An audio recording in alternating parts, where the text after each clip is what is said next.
ওখানে সবার সামনে কি বলছিলি? কোথায় কি বলতে হয় এই বুদ্ধি কবে হবে তোর?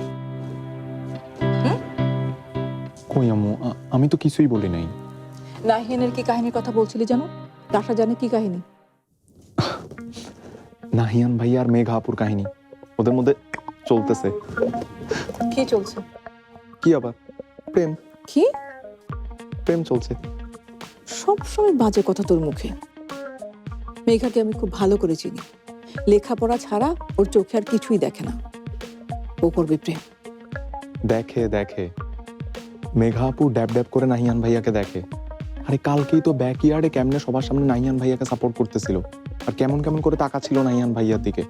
এত পাকা পাকা কথা কোথায় শিখলি? নিজে নিজে এসব বানিয়েছিস তাই না? আম্মু তুমি আমাকে কেন বকতেছো? আর আমি কি তোমাকে বানাই বানাই বলবো? যা দেখছি যা শুনছি তাই বলতেছি। তুমি রাশা আপুকে জিজ্ঞেস করো।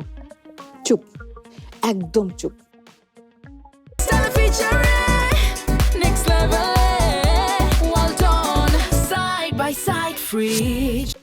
খবরদার, এই বিষয়ে তুই একটা কথাও বলবি না। যার যা খুশি করুক, তুই এই বিষয়ে কাউকে কিচ্ছু বলবি না। কেন আম্মু? তোর বড় আব্বুকে দেখিস না? ছোট্ট ছোট বিষয় নিয়ে এই বাড়িটাকে কিরকম মাথায় করে তুলে রাখে, তারপর সব দোষ চাপায় তোর উপরে, না হয় রাশার ঘাড়ে। এখন যা, সোজা নিজের ঘরে যা। এই বিষয়ে কাউকে কিচ্ছু বলবি না। আজ আসুক রাশা। বকা না দিতে দিতে আল্লাহ পেয়ে মাথায় উঠেছে। তুমি রাশা আপুকে বকবা?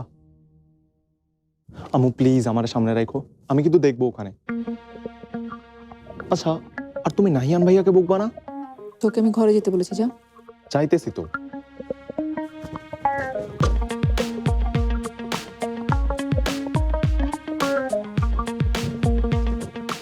আম্মু, রাশা আপুকে বকাবকির সময় কিন্তু আমি ওখানে অবশ্যই থাকবো।